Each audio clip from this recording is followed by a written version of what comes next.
Welcome to Why Exercise? And that's a question that I think a lot of us ask ourselves is, why would I even do this? And there's some of us who love exercise and can't wait to get that daily workout in. But there are quite a few of us who would just rather go back to the couch. Hopefully this will give you some motivation as to why exercise is so important.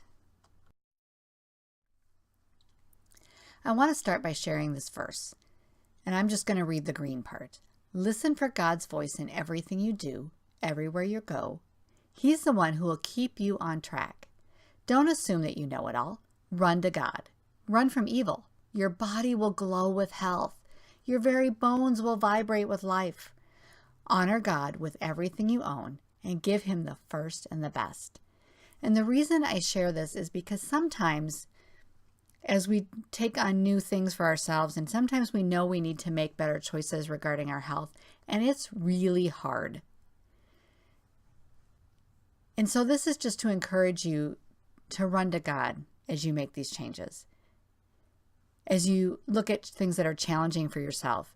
One of the things that comes to mind for me is many years ago, I gave up Diet Coke. I had a 2-a-day habit. And you may think, okay, well, that's not that big a deal.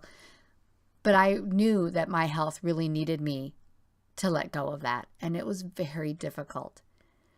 But by running to God and staying focused on Him, here I am 10 years later, and I don't even think about Diet Coke anymore. So know that you can do it. You can make these changes. You can run to better health.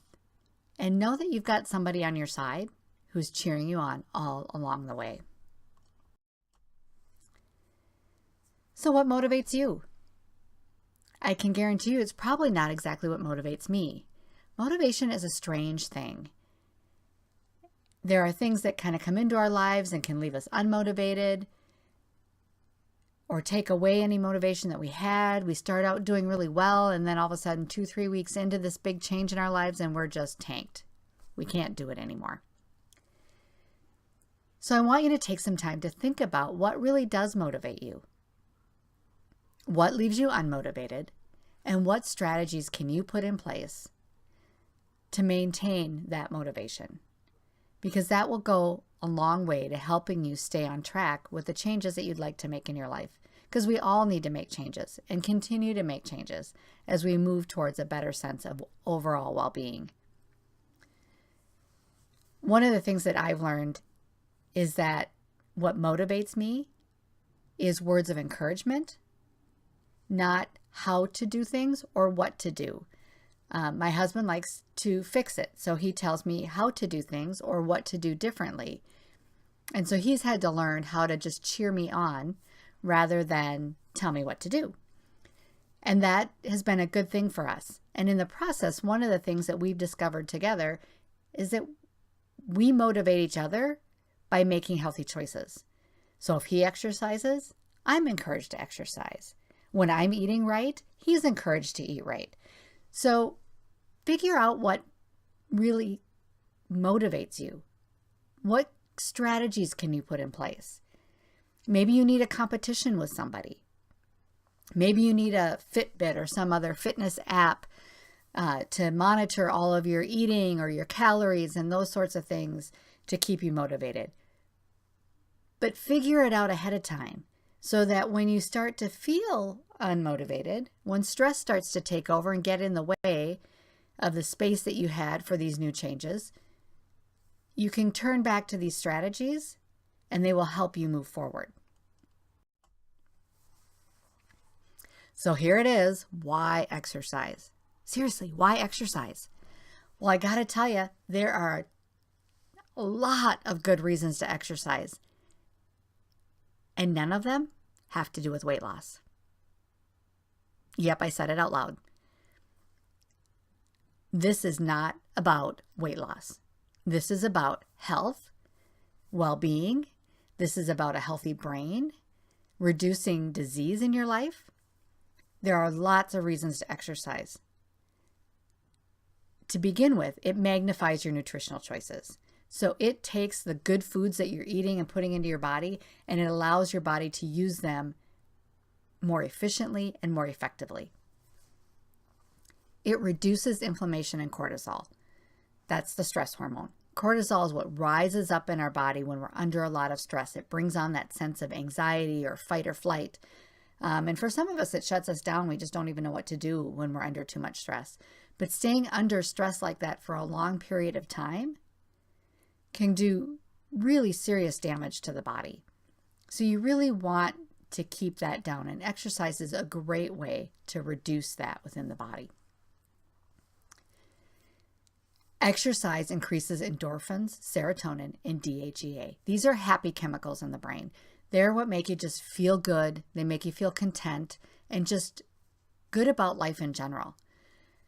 If you have been an exerciser or done exercise consistently before, you kind of know that even if you didn't really want to start exercising, by the time you're done, you never regret it once it's over.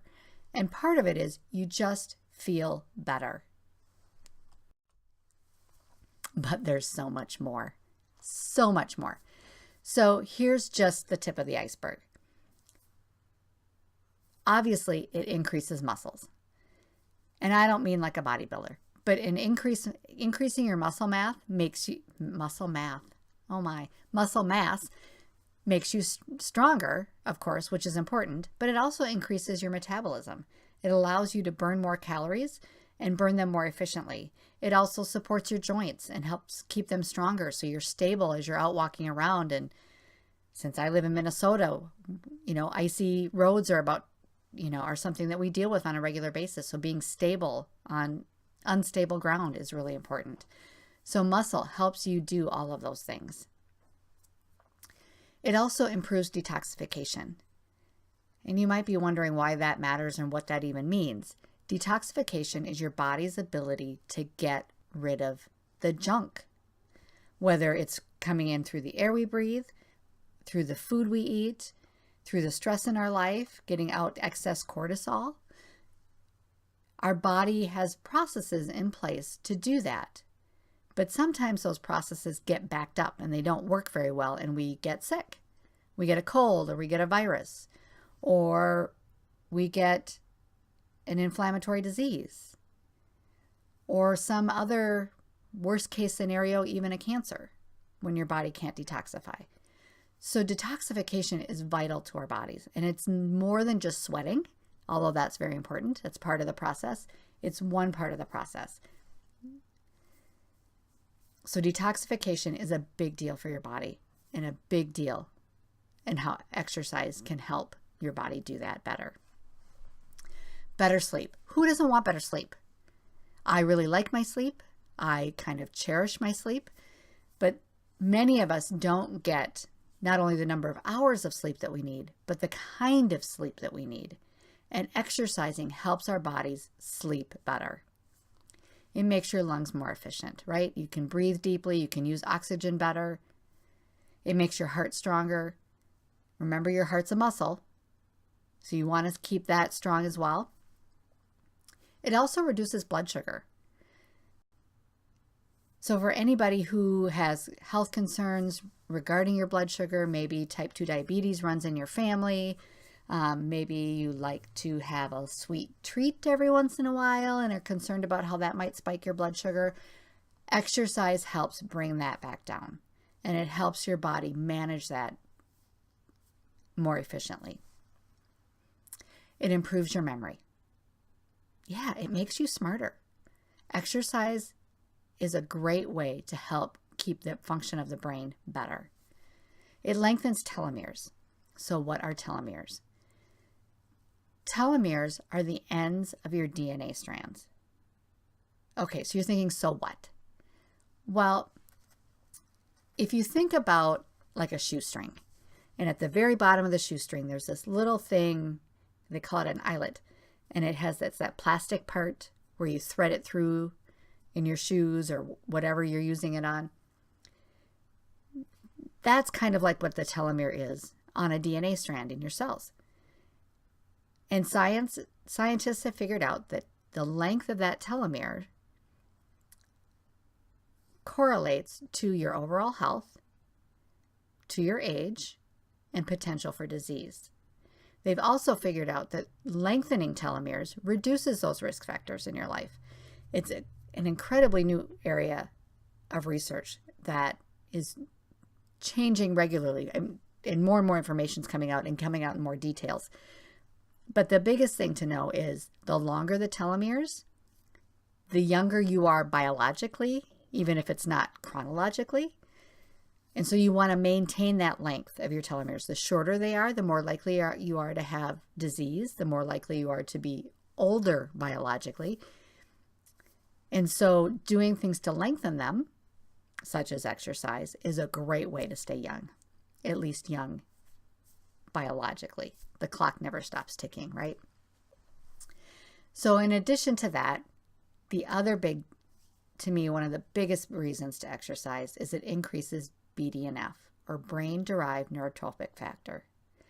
That is essentially growth hormone for your brain. It's what turns your brain on, lights it up. It helps improve your memory. It helps your body form those important connections when you're trying to remember things.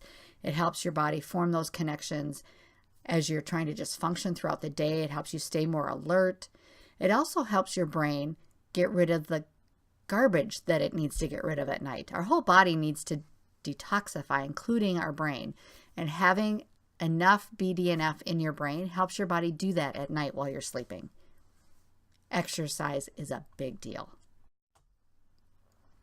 So let's talk a little bit about muscles.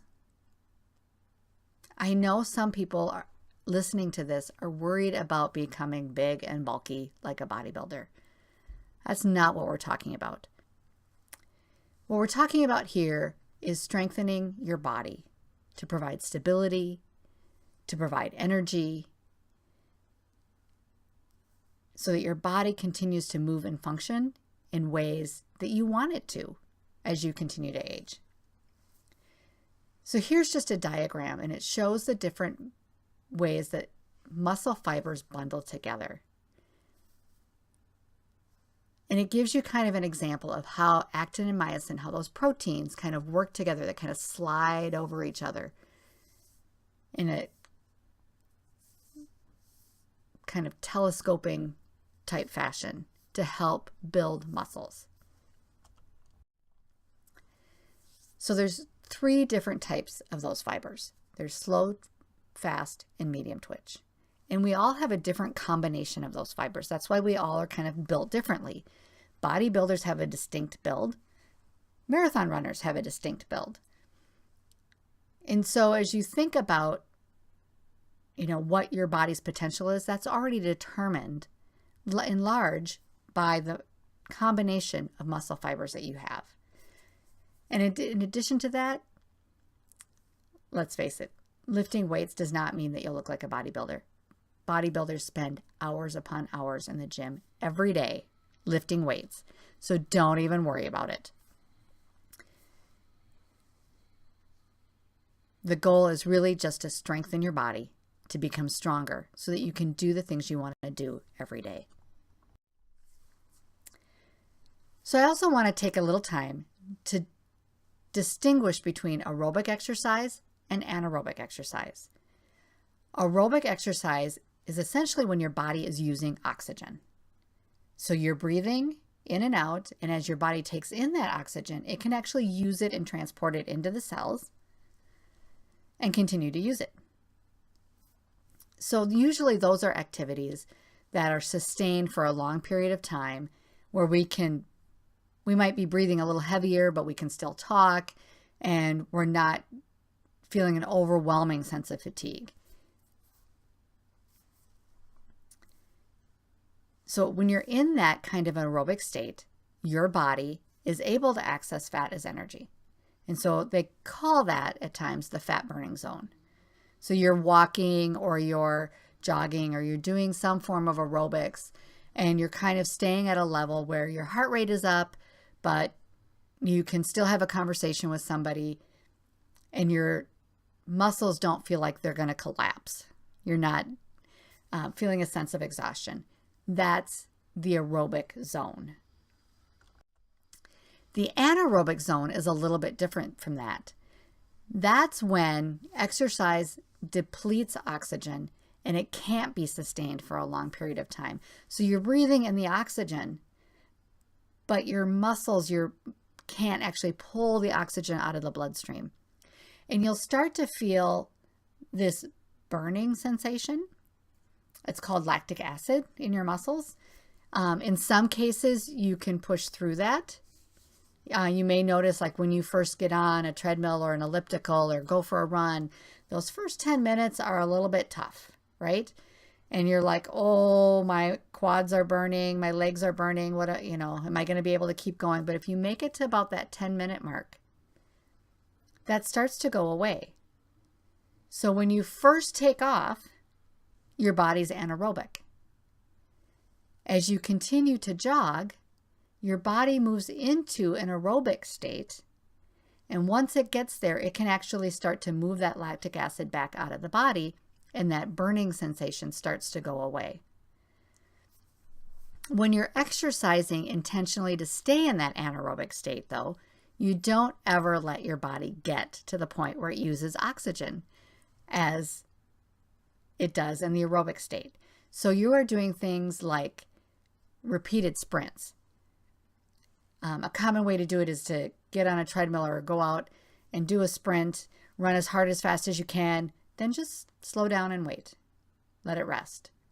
Catch your breath. Once you've caught your breath, you do it again till you can't do it anymore. Usually it only takes a minute or two, and then you're back. Another form of exercise that is common is HIIT, or high intensity interval training, where you're going back and forth between something really intensely cardio and something really intensely strength training, and back and forth, and your body just gets no rest through the whole workout. And typically these are shorter duration workouts, and workouts that, really honestly 30 minutes is more than enough to get to accomplish a complete fatigue in your body. The advantage to these types of workouts is, one, you can do them for a shorter period of time. And because you've depleted the stores in your muscles, the oxygen stores, and you've gone down to the carbohydrate stores into the protein stores, it takes a long time for your body to replenish that.